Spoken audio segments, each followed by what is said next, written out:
Hello. આજે જે વિષય પર વાત કરવી છે એ વિષય ખૂબ જ ચર્ચિત અને પ્રચલિત છે.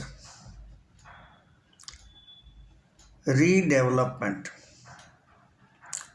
પુનઃ નિર્માણ. છેલ્લા ઘણા વર્ષોથી એક વિષય ખૂબ જ પોપ્યુલર અને ચર્ચિત બન્યો છે, રીડેવલપમેન્ટ. ઘણા પાસે સાંભળ્યું, અમારે તો રીડેવલપમેન્ટ થવાનું છે.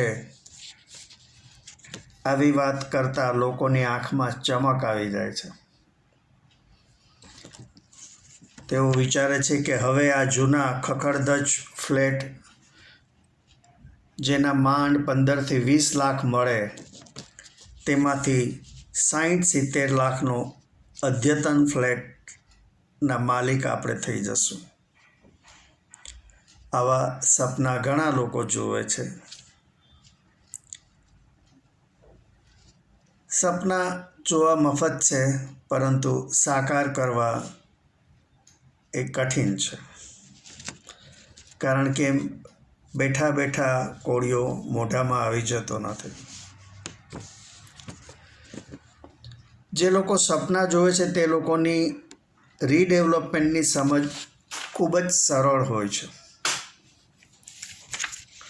જૂના ફ્લેટ્સને પાડી નવા ફ્લેટ્સ બનાવી જૂના ફ્લેટ્સના માલિકોને એક વધારાના રૂમ સાથે અદ્યતન ફ્લેટ સુપ્રત કરી દેવાનો, એટલે રીડેવલપમેન્ટ. તે લોકોને FSI એટલે કે ફ્લોર સ્પેસ ઇન્ડેક્સ, 75% માલિકોની સંમતિ, વિશ્વસનીય developer, legal aspect, commercial aspect, technical બાબતો, એ બધું ખૂબ જ સામાન્ય અને ગૌણ લાગે છે. એ તો બધું થઈ રહે.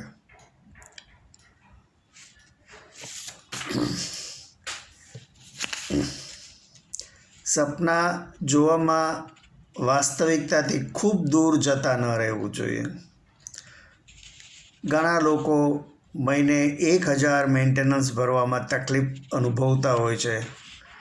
તેમને માની લો કે રીડેવલપમેન્ટમાં નવો ફ્લેટ મળે ત્યારે 5થી 10 લાખ રૂપિયા દસ્તાવેજ અને અન્ય ખર્ચ ઉપરાંત સામાન્ય ઇન્ટિરિયરની વ્યવસ્થા કરવી પડે.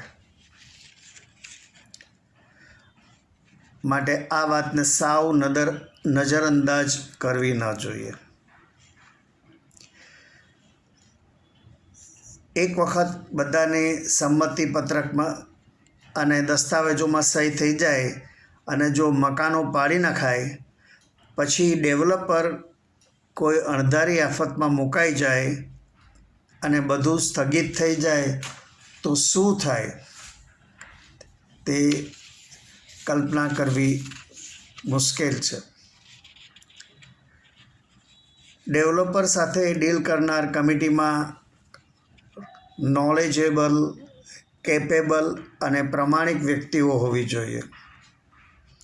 તે લોકો લીગલ, કોમર્શિયલ અને ટેકનિકલ બાબતો સમજી શકવા સમર્થ હોવા જોઈએ.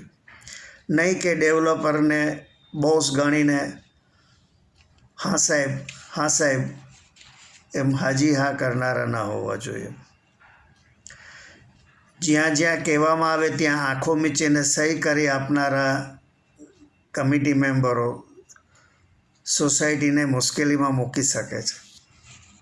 વાસ્તવમાં ડેવલપરે કરેલ પ્રોજેક્ટની મુલાકાત લઈ, ત્યાંનું નિરીક્ષણ કરી, ત્યાંના લોકો સાથે વિગતવાર ચર્ચા કરી મેમ્બર્સને રિપોર્ટ કરવો જોઈએ.